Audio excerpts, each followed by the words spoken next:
On y va? On y va. Donc là, on va mettre un papier qui fait 3000 signes avec un encadré. On met l'interview, comme ça, le mec en profil, avec un exergue. Il a double menton. Hein. On dirait un empereur romain. Cette nouvelle formule, elle va aider les parents à accompagner leurs enfants tout au long de leur scolarité, avec beaucoup de conseils pratiques, des décryptages, des expertises multiples. Et puis, on a voulu aussi apporter du nouveau, sortir un peu de l'école, et donc aller voir ailleurs comment cela se passe, en Europe et ailleurs dans le monde, et également essayer de mettre en valeur des innovations. Et ce qui est passionnant, c'est justement là, aujourd'hui, de mettre en forme toutes ces idées nouvelles.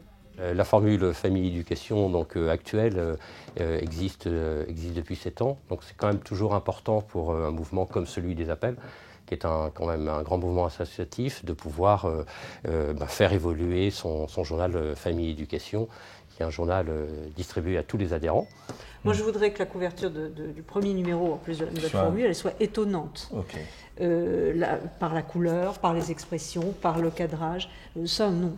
Ça, c'est très intéressant. Ça, c'est très sympa. Oui. Car il faut mettre encore des couleurs, je pense. Ouais. Mais là, c'est-à-dire, c'est vraiment qu'est-ce qu'on veut faire, une infographie narrative. Voilà. Dans un design de presse ou dans un design tout court, il faut oublier la forme.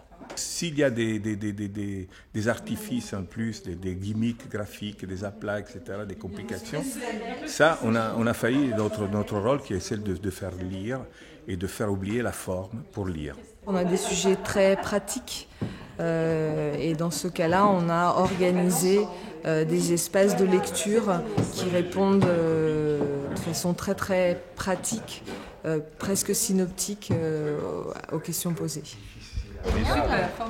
Formidable. Alors, ça. franchement, la note, très bien. On dirait une fausse maquette. C'est super. On dirait une fausse maquette. Ouais, hein.